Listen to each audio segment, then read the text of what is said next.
ఈ 2 పార్టీలను చూసినట్టయితే పరిపాలన నెహ్రూ, ఇందిర ఒక ప్రత్యేకమైనటువంటి ఒక ముద్రనేశారు. ఆ తర్వాత మోడీనే ఒక ముద్ర వేశాడు. ఈ ముగ్గురు మధ్యనటువంటి తేడా ఈయన వేసిన ముద్ర ఏంది, వాళ్ళు వేసిన ముద్ర ఏంది, మీరు స్పష్టమైన తేడా అని చెప్పగలరు. నెహ్రూ స్వయంగా ప్రజాస్వామిక వ్యవస్థలను స్వయంగా అనుభవించుండు.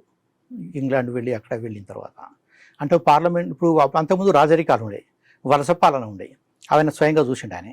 తర్వాత అక్కడ పార్లమెంట్లో చర్చలు జరుగుతాయి, ప్రైమ్ మినిస్టర్ను విమర్శిస్తారు, కోర్టులు కొట్టేస్తాయి, పత్రికల్లో కార్టూన్లు వేస్తారు. ఇవన్నీ మనలో చూసినారు వాళ్ళు. అంటే నా దేశంలో అప్పటి మేధావులు ఏమనుకున్నారంటే ఈ విద్యావంతులు నెహ్రూ కానీ మిగతా వాళ్ళు, నా దేశంలో ప్రజాస్వామ్యం ఉండాలి, ప్రజాస్వామిక వ్యవస్థలు ఉండాలనేది. ప్రతిపక్షాలు విమర్శిస్తే ఆయనకు అభ్యంతరం లేదు, ఇట్లానే ఉండాలి, ఇటువంటి వ్యవస్థను డెవలప్ చేయాలని కోరుకున్నాడు ఆయన ఫౌండర్. అది కోర్టులు కానీ వ్యతిరేకించలేదు, పత్రికలను వ్యతిరేకించలేదు, ఇటువంటి చేసిండు. పారిశ్రామిక పునాదిని ఏర్పాటు చేసిండు, వైజ్ఞానిక పునాదిని ఏర్పాటు చేసిండు. మనకంటూ ఇప్పుడు అన్ని రంగాల్లో, ఇప్పుడు అంతరిక్షం కావచ్చు, అణు విద్యుత్ కావచ్చు, ఇవన్నీ చెప్తున్నాం కదా, అన్ని రంగాల్లో పునాదులన్నీ నెహ్రూ టైంలో పడ్డాయి. ప్లస్ విదేశీ శక్తులు రాకుండా, విదేశీ పరిశ్రమలు రాకుండా ఇందిరాగాంధీ వరకు కూడా కట్టడి జరిగింది మన వ్యవస్థలో ఉండడం అనేది.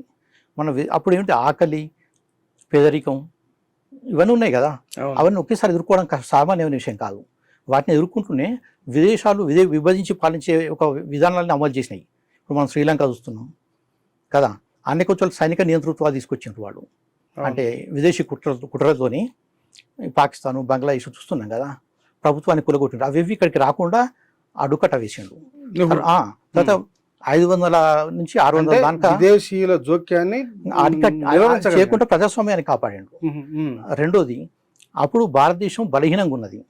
దాదాపు 500-600 స్వదేశీ సంస్థలన్నీ భారతదేశంలో కలిపినారు. అక్కడ పాకిస్తాన్ పక్కకున్న ఒక ముస్లిం మెజారిటీ ఉన్న రాష్ట్రం కాశ్మీర్. పటేల్ ఉన్నాడు, కాశ్మీర్ వదిలిపెడదామన్నాడు. అయినా అనకుండా కూడా జాగ్రత్తగా శేఖబుద్ధులతో స్నేహం చేసి అక్కడ ఒక సిచ్యువేషన్, వాడు రెఫరెండం జరపమన్నారు. జరిపితే మన ఇండియా వైపు రాకపోవచ్చు అనుకొని అతడు ఏం చేసిందంటే పావులు కదుపుకుంటూ వెండు, చాలా జాగ్రత్తగా చేసుకుంటూ పోయి ఈ ప్రాంతం అంతా మన దగ్గర కాశ్మీర్ ఇండియాలో ఉంటట్టుగా చూసిండు ఆయన. ఇప్పటికే సాధ్యం కాదు అది. అంటే ఇంటర్నేషనల్ లెవెల్లో అప్పుడు సెకండ్ వరల్డ్ వార్ అయిన తర్వాత చాలా ఊచకోతలు, యుద్ధాలు, మానవహోమాలు చూసిన తర్వాత ఒక ప్రజాస్వామిక వాతావరణం ఏర్పడ్డది. అంటే ఒక దేశం ఇంకో దేశం మీద దాడి చేయకూడదు, ప్రజాస్వామ్యాన్ని గౌరవించాలి, దేశాలు ఇంకోటి జోక్యం చేసుకోవద్దు, ఆక్రమణలకు పాల్పడకూడదు. ఇటువంటి అభిప్రాయం ప్రపంచవ్యాప్తంగా చాలా బలంగా ఉండేది. అంతర్జాతీయ స్థాయిలో ఐక్యరాజ్య సమితి సూత్రాలు చాలా బలంగా అమలైనవి, అంతర్జాతీయ సూత్రాలు.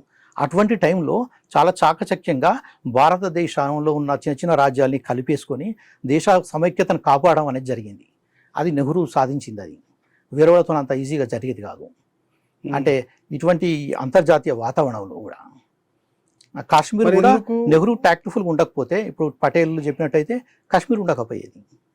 ఇప్పుడు కానీ ఇవాళ బీజేపీ కానీ ఆర్ఎస్ఎస్ కానీ పరివార శక్తులు మొత్తం కూడా నెహ్రూ కారణంగానే ఇవాళ కాశ్మీర్లో మొత్తం ఈ విధ్వంసంతో జరగడానికి కారణం నెహ్రూనే.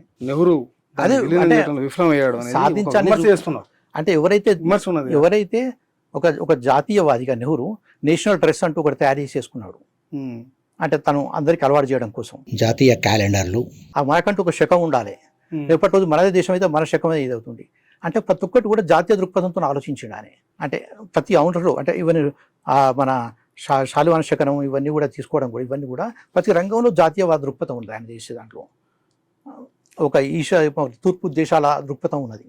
ఇతర దేశాల్లో ప్రజాస్వామ్య ఉద్యమాలు ఉంటే మద్దతు ఇచ్చిండు, సామ్రాజ్యవాదాలను వ్యతిరేకంగా, ఫాసిజానికి వ్యతిరేకంగా కొట్లాడు.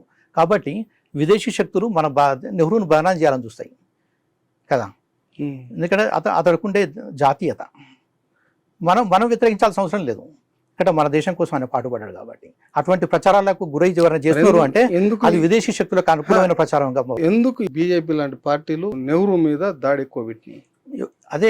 అది మన భారతీయులు, భారత జాతీయత ఉన్నవాళ్ళు నెహ్రూను విమర్శించాల్సిన అవసరం లేదు. అతడు సాధించిన విజయాలు అపారమైనవి. అంటే భారతదేశాన్ని నిలబెట్టడమే ఆయన సాధించిన విజయం, ప్రజాస్వామ్యం నిలబెట్టడమే ఆయన సాధించిన గొప్ప విజయం. మనం ఎవరు వ్యతిరేకిస్తారు? మన దేశం అభివృద్ధి చెందడాన్ని, మన దేశం ప్రజాస్వామికంగా ఉండవడాన్ని వ్యతిరేకించే వాళ్ళు మాత్రమే నెహ్రూను వ్యతిరేకిస్తారు.